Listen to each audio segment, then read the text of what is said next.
నమస్తే, welcome to Telugu రాజ్యం. జూబ్లీహిల్స్ ఉప ఎన్నికల ప్రచారంలో భాగంగా మనతో పాటు ఉన్నారు కాంగ్రెస్ పార్టీ సీనియర్ నాయకురాలు పీజీఆర్ గారి కూతురు విజయరెడ్డి గారు ఉన్నారు. వారితో మాట్లాడే ప్రయత్నం చేద్దాం.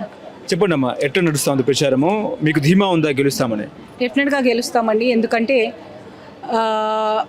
ఎక్కడ తిరిగినా కానీ ఎక్కడ సమస్యలు అక్కడే ఉన్నాయి. ఎస్పెషల్లీ నేను ఎర్రగడ్డ డివిజన్ చాలా ఎక్స్క్లూజివ్గా తిరుగుతున్నాను. ఇక్కడ లోకల్ కార్పొరేటర్ కూడా మృతి చెందడంతో నాయకుల కొరత వల్ల ఎక్కడ కార్యక్రమాలు అక్కడే అయిపోయినాయి, అక్కడ ఆగిపోయినాయి. ఎమ్మెల్యే కూడా పెద్దగా పట్టించుకొని ఇక్కడ చేసింది ఏమీ లేదు. పీజీఆర్ గారి హయాంలో జరిగిన పనులే ఇక్కడ అభివృద్ధులే మాకు కనిపిస్తున్నాయి. ఎక్కడికి వెళ్ళినా వాళ్ళు అదే చెప్తున్నారు. ఈసారి కాంగ్రెస్ ప్రభుత్వం ఉంది కాబట్టి నవీన్ యాదవ్కి ఒక అవకాశం ఇచ్చి మా పనులు చేయించుకుంటామని వారే చెప్తున్నారు. ఇప్పుడు కేటీఆర్ గారు మాట్లాడుతున్నారు, నవీన్ యాదవ్ ఒక ఆకు రౌడీ అన్నట్టు కూడా మాట్లాడుతున్నారు. ఏం చెప్తారండి? వాళ్ళు ఆకు రౌడీలు అని అనేవాళ్ళు ఫస్ట్ వాళ్ళ మనసు మీద గుండెల మీద వాళ్ళు చేసుకొని చెప్పాలి. వాళ్ళకి అవసరానికి ఆకు రౌడీలు అంటారు, మళ్ళీ ఆకు రౌడీలకే కండువాలు కప్పి ప్రచారాలకు తీసుకొని వెళ్తారు. కాబట్టి ఎవరు రౌడీలు ఎవరు అన్నది ప్రజలు నిర్ణయిస్తాడు. నవీన్ అన్న పిల్లగాడు చదువుకున్నోడు, ఒక మంచి ఆర్కిటెక్ట్ బీఆర్కి చదివిన పిల్లగాడు ప్రజల మధ్యలో ఉండి ఒక నవీన్ యాదవ్ ఫౌండేషన్ అని ఒక ఫౌండేషన్ పెట్టుకొని ప్రజలకు సేవ చేయాలనే దృక్పథంతో సోషల్ వర్క్లో ఉన్న వ్యక్తిని పట్టుకొని ఆకుల రౌడీ అంటున్నావు. మరి దాదాపు 20-30 కేసులు ఉండి మహిళల మీద అత్యాచారాలు చేసిన వాళ్ళకేమో నువ్వు కండువాలు కప్పి నీ పార్టీ ప్రచారాలకు వాడుకుంటున్నావు. మరి నువ్వు ఒక నాయకుడువా? నువ్వు ఆలోచించుకోవాలా. నువ్వు మాట్లాడే మాటలకి చేసే చేటలకి ఏదైనా పొంతనుందో వాళ్ళు ఆలోచించుకోవాలి. మేము అనే అవసరం లేదు. జూబ్లీహిల్స్ ఉప ఎన్నికలు కాంగ్రెస్ పార్టీ గెలిస్తే రౌడీ షీటర్లకు అదేవిధంగా సెటిల్మెంట్లకు అడ్డాగా మారుతుంది, దందాలు చురువు చేస్తారు, సామాన్య ప్రజలకు బెదిరింపులకు పాల్పడతారు అన్నట్టు కూడా మాట్లాడుతున్నారు బీఆర్ఎస్ నాయకులు.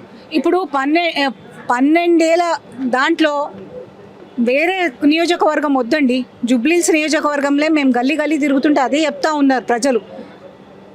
ఒక ఎమ్మెల్యే ఎంత దౌర్జన్యం చేయొచ్చో, వాళ్ళ మనుషులు ఎంత దౌర్జన్యం చేయొచ్చో అన్ని దౌర్జన్యాలు చేశాడు. పేదోడు గుడిసేసుకుంటే కూలగొట్టుకొని వాడి దగ్గర జిహెచ్ఎంసీని అడ్డం పెట్టుకొని పైసలు వసూలు చేసిండు. సో ఇవన్నీ ఎవరి కాలంలో అయినాయి? ఎవరు చెప్తున్నారంటే వాళ్ళ కేటీఆర్ అయిన ఓన్ ఎక్స్పీరియన్స్లు చెప్తున్నట్టు అనిపిస్తున్నది. కానీ ఇది కాంగ్రెస్ హయాంలో జరుగుతున్న పనులు అయితే కావని ఆయన అర్థం చేసుకోవాలా. ప్రజలు చాలా కష్టాలలో ఉన్నారు. చనిపోయిన వాళ్ళ గురించి మనం ఎక్కువ మాట్లాడొద్దు, కానీ ఎక్కడికి పోయినా కానీ చాలా వ్యతిరేకత ఉన్నది. అసలు వాళ్ళు పవర్ని ఉపయోగించుకొని అడ్డం పెట్టుకొని 2 సార్లు 3 సార్లు గెలిచింది తప్ప ప్రజలు స్వచ్ఛందంగా వేసిన ఓట్లు కావు ఇవి. డెఫినెట్గా ఇప్పుడు కాంగ్రెస్ ప్రభుత్వం ఉంది కాబట్టి ఫేర్గా ఎలక్షన్స్ అవుతాయి కాబట్టి నవీన్ యాదవ్ లాంటి మంచి వ్యక్తిని ఎన్నుకోవాలని ప్రజలు ముందుకు వస్తున్నారు. అదే కాకుండా నిన్న మొన్నటి వరకు వాళ్ళు పవర్లో ఉన్నప్పుడు బై ఎలక్షన్స్ వస్తే వాళ్ళు ఏం చెప్పిండ్రు? గాడిద గడ్డేసి ఆవు పాలిస్తుందా అని అడిగిండు. మరి ఇప్పుడు మేము అదే అడుగుతున్నాము, గడ్డి ఎవరికి వేయాలా అన్నది, ఎవరు పాలిస్తారు అన్నది అదే గుర్తుపెట్టుకుంటారు ప్రజలు. పూటకో మాట మార్చేటోళ్ళని ప్రజలు గమనిస్తూ ఉన్నారు. డెఫినెట్గా రాబోయే రోజుల్లో బుద్ధి చెప్తారు. ఏకంగా ముఖ్యమంత్రి వర్యులే ప్రజలకు ధమ్కి ఇస్తున్నారు, మీరు కనుక కాంగ్రెస్ పార్టీ ఓటేకపోతే పథకాలు రద్దు చేస్తామని అనడం కూడా కరెక్టేనా అన్నట్టు కూడా కేటీఆర్ మాట్లాడుతున్నారు. ముఖ్యమంత్రి అట్లా అనలేదు. మీకు వచ్చే పథకాలు ఓర్వలేక నవీన్ యాదవ్ని కాంగ్రెస్ పార్టీకి వ్యతిరేకంగా ఓటేయమంటున్నారు. మరి ప్రభుత్వం పనిచేసే ప్రభుత్వంని సపోర్ట్ చేయాలని ఆయన అప్పీల్గా అడిగారు. కానీ ధమ్కీలు ఇచ్చే అవసరాలు మాకు లేవు. ప్రజలు మనల్ని ఆశీర్వదించి 5 ఏళ్ళు మనల్ని ముందు నడపాలనే ఉద్దేశంతో మాకు ఇచ్చారు. కాబట్టి డెఫినెట్గా ప్రజల బలంతో ఈరోజు కాంగ్రెస్ ప్రభుత్వం నిలబడ్డది. ఇందిరమ్మ రాజ్యం అంటే ప్రజల కోసం పనిచేస్తున్నాం. మేము ఎవరం కూడా ఇక్కడ కోటీశ్వరులం కావడానికి రాలేదు, ప్రజలకు సేవ చేయడానికే వచ్చాం. కాబట్టి అందరం కూడా బాధ్యతగా పనిచేస్తున్నాము. బీఆర్ఎస్కి కాంగ్రెస్కి ఉన్న డిఫరెన్స్ అదే. సోషల్ మీడియాని వాడుకోనో లేకపోతే పైసా బలంతో వాళ్ళు చూపిస్తున్నారు, కానీ ప్రజా ఆదరణ మాకున్నది. ఎక్కడికి వెళ్ళినా కానీ నవీన్ మా ఇంటి మనిషిని రౌడీ అన్న వాళ్ళకి మేము గట్టిగా బుద్ధి చెప్తామని వాళ్ళ సైడ్ నుంచి వాళ్ళు చెప్తా ఉన్నారు. కాబట్టి ఈ దుష్ప్రచారాలు మాని, ఇప్పుడు ఎలక్షన్ దేనికోసం? ఒక వ్యక్తి చనిపోతే వచ్చిన ఎలక్షన్, ఆ వ్యక్తి ఏం చేసిండు 12 ఏళ్లలో అది చెప్పండి.